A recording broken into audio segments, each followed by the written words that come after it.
And right now, I would like to introduce Officer Nick.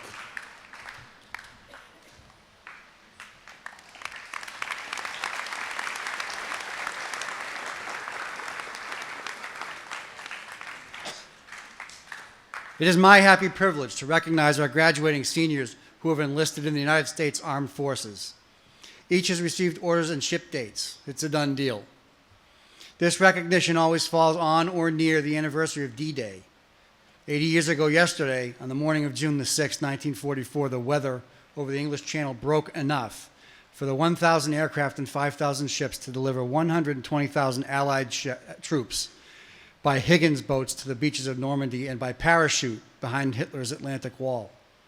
This was the most consequential military operation in recorded human history.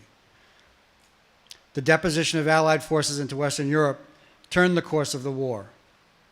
After the attack on Pearl Harbor in 1941, Americans flocked to recruiting stations to join the war effort and to do their part. Some who were too young lied about their age to get into the service. That surge made D-Day possible. It was a unique time that engendered a unified national purpose. That doesn't really happen anymore. The 9/11 attacks certainly inspired a response in 2001, but on a much smaller scale. The United States military is an all-volunteer force. The draft ended in 1973. Sustaining the strength of the force requires inspired young people who are motivated by service over self to step up. That's not happening enough. Military recruiting is missing its goals by tens of thousands. That is why this presentation is so special. If we call the many people who fought and won the World War II the greatest generation, what do we call the few people who serve now? Amongst you, camouflaged in our own sea of green, are 4 people who have stepped up. They have volunteered to stand the watch and step into the breach on our behalf, anywhere on the globe where they are called upon to serve. They are our sheepdogs. The sheepdog is a special beast.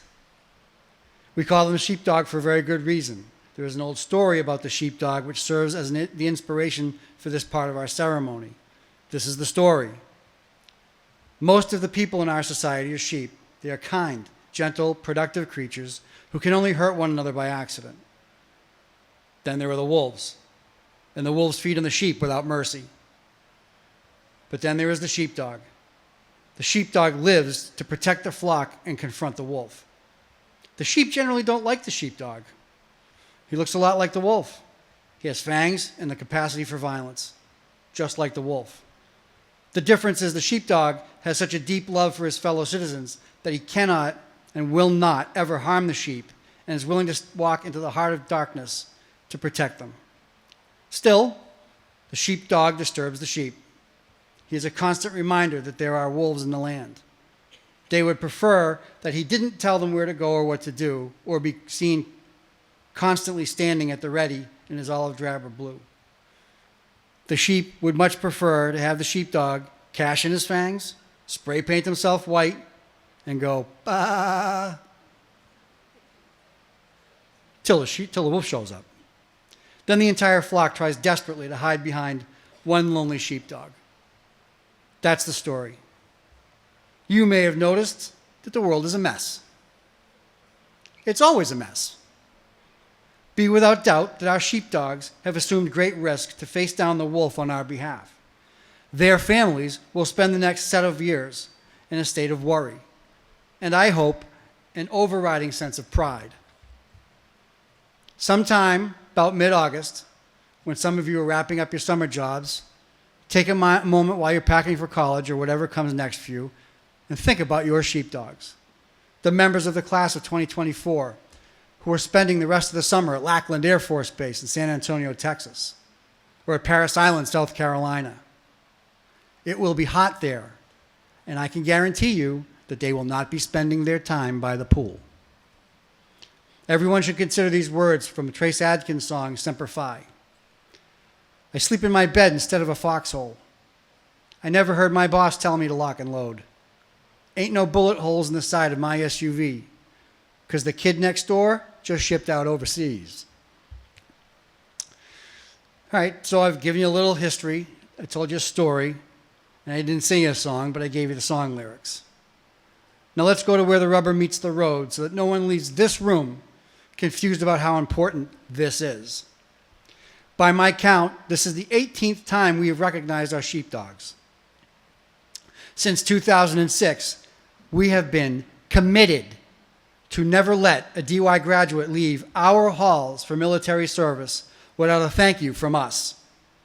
In 2006, for the first time ever, way too late and not a moment too soon, we thanked our enlistees.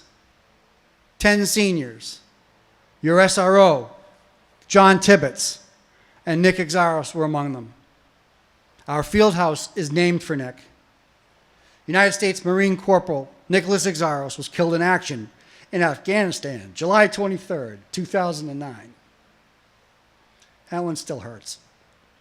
He was 21.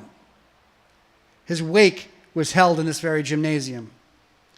This is a part of our history, a sad part and a proud part. I thank God regularly that Nick and John and their fellow enlistees knew how we all felt about them before they shipped out.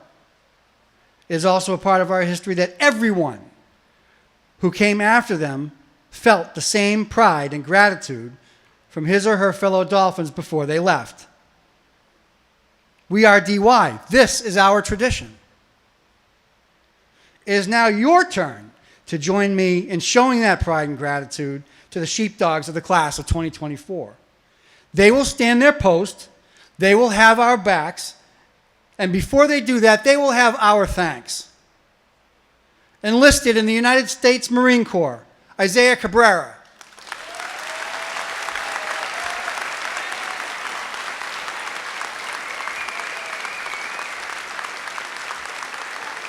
Yeah, stay.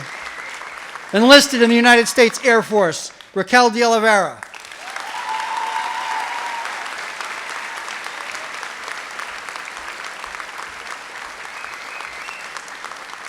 Enlisted in the United States Air Force, Jade Rufino Collado.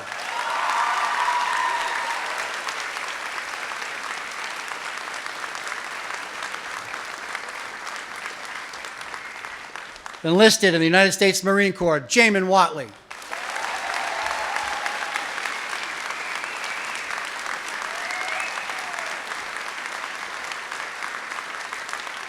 Ladies and gentlemen, Dolphins all, the sheepdogs of the class of 2024.